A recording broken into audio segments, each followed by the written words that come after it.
j'ai longtemps réfléchi à ce que j'allais dire. En réalité, il y a énormément de questions d'actualité et je pense que les journalistes et puis tous les présents qui sont là vont probablement poser des questions et donc je ne voudrais pas aller directement vers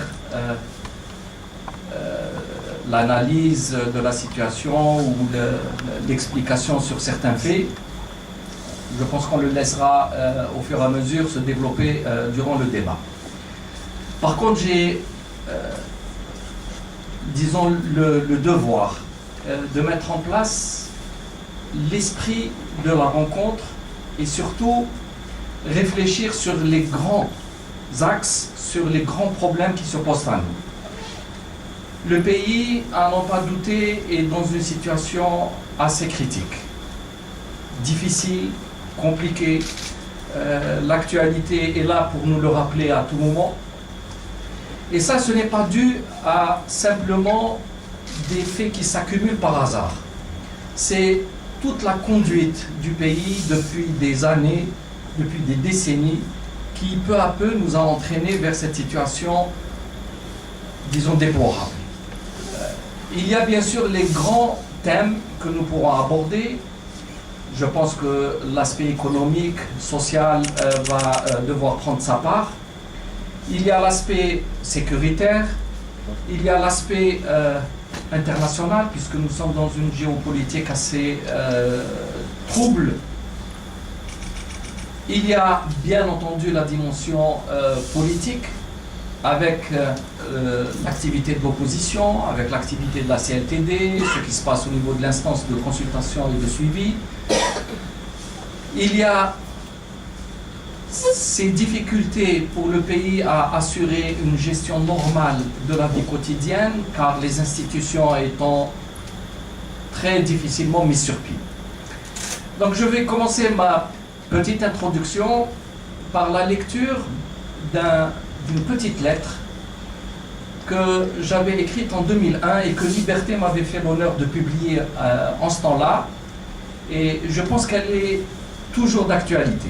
C'est plus un message pour cette génération qui avait fait rentrer l'Algérie de nouveau dans l'histoire, la génération de novembre, celle qui avait libéré le pays, réussi une extraordinaire opération au XXe siècle, laissé son empreinte indélébile dans l'histoire du monde moderne, du monde actuel.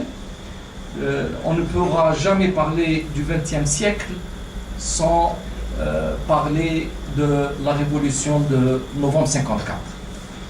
Mais après cet épisode, qu'on peut dire glorieux, petit à petit, l'Algérie a fait des choix, des options qui n'ont pas toujours été heureux. Et essentiellement, ces toutes dernières années, quand je dis ces toutes dernières années, c'est une dizaine, une quinzaine d'années, depuis la venue du président actuel, le pays a accéléré la décomposition de beaucoup de choses. Et quand je dis beaucoup de choses, ce ne sont pas toujours ce qui est visible, mais c'est ce qui est invisible. C'est cette dimension des valeurs. L'Algérien de 1962 et l'Algérien de 2014 a complètement changé. Il a changé dans son comportement, dans ses croyances, dans sa façon de faire, dans ses relations avec les autres. Et malheureusement, ce changement, qui peut être par certains de ses aspects positifs, est également aussi par certains autres aspects négatifs. Et donc nous, qui avons quelque chose à proposer, qui voulons proposer quelque chose à la population, aux Algériens, donc à notre pays, on doit prendre en compte le réel. Qu'est-ce qui est aujourd'hui devant nous? Qu'est-ce qu'on peut faire? Qu'est-ce qu'on peut changer? Comment diagnostiquer vraiment le mal et sortir des simples discours de critique superficielle au quotidien. Donc j'en viens à ce petit passage. Ça va prendre 2 minutes de lecture, mais qui va peut-être remettre au centre de cette discussion un sentiment essentiel pour comprendre ce qui s'est passé. Lettre à nos aînés, publiée dans le journal Liberté le 24 mai 2001. En 1962, vous veniez d'atteindre le fabuleux rêve de rendre à l'Algérie sa liberté. Vous étiez alors jeune, très jeune, beau. Les peuples opprimés accrochaient leurs espoirs à vos exploits. Les grands de ce monde s'intéressaient à vous. Vous accordez un immense crédit. Votre parole résonnait amplement comme un oracle. Le pays vous était reconnaissant. Après une guerre de 7 ans, après tant de tragédies, de drames, mais aussi de sublimes combats, vous étiez au fait de la gloire. En 2001, on peut dire en 2014, vous êtes encore là, moins jeune, beaucoup moins jeune, loin d'être beau.